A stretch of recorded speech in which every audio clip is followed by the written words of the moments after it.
नमस्कार, जय हिंद, वंदे मातरम। मैं विकास सर आपके सामने हाजिर हूँ। बात करते हैं कुछ Delhi police, UP police, SSC, railway, जीटेक में कुछ क्वेश्चन पूछे जाते हैं जो कि टीचर की ट्रेनिंग के लिए जेबीटी में।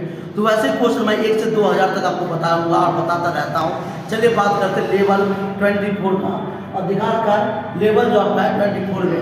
भारत के सबसे संपत्ति वाला राज्य कौन सा है? जी हाँ दोस्तों, ये पूछा जाता है। आप बता सकते हैं महाराष्ट्र। महाराष्ट्र सबसे संपत्ति वाला राज्य माना जाता है। फिर आपसे पूछा जाता है क्वेश्चन कि जीडीपी के आधार पर भारत का कौन सा स्थान है? बहुत इंपॉर्टेंट क्वेश्चन है। भारत का स्थान जीडीपी के माध्यम से 7वां है। फिर बात करते हैं चीनी क्रांति का नायक कौन था, यानी कि किस व्यक्ति ने चीनी क्रांति की शुरुआत की? याद रखिएगा, सुशांत सेन थे जिसने चीनी क्रांति की शुरुआत की थी। फिर आता है यूरोप में मरीज किसे कहा जाता है, यानी कि मरीज किसे कहते हैं? तो तुर्की को मरीज कहते हैं यूरोप में। याद रखिएगा, बहुत ज्यादा तो हर बार पूछा गया क्वेश्चन। फिर आता है आपका श्रीगुप्त का निर्माण किसने किया था, यानी कि ये सब जो राज्य के लोग थे जिन्होंने करवाया था श्रीगुप्त का।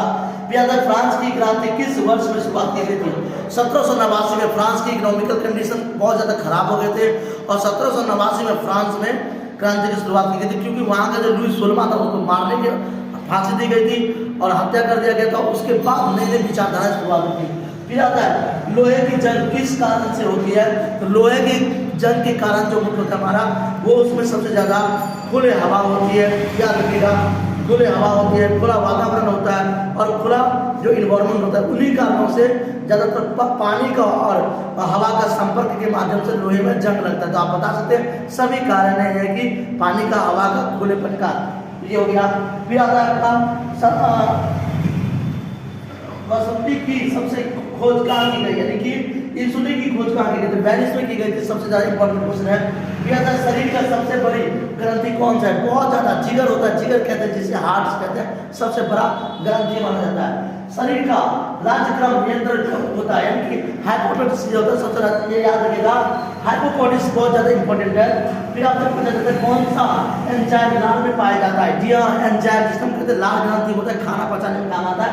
तो एंजाइम आपका टाइटनिक एंजाइम पाया जाता है, टाइटनिक। शरीर के कुल कितनी हड्डियां होती है? दोस्तों मैं मानव बताता हूँ कि मानव में 206 हो जाता है और लड़कियों में 205 होता है। बहुत ज्यादा इंपॉर्टेंट क्वेश्चन, याद रखिएगा। हड्डियों में शरीर में बच्चों में आ जाते हैं 350 के आसपास हड्डियां, हमारे में लगभग 206 हड्डियां होती है। लड़कों में, महिला में 205 होती है। मांसपेशियां में हमारी 500 प्रकार होती है हम सभी में। याद आता है टीचर डे किस दिन मनाया जाता है? बहुत इंपॉर्टेंट दिन है। टीचर डे हम मनाते हैं 5 सितंबर को और ये बनाते हैं हम शिक्षक की याद में।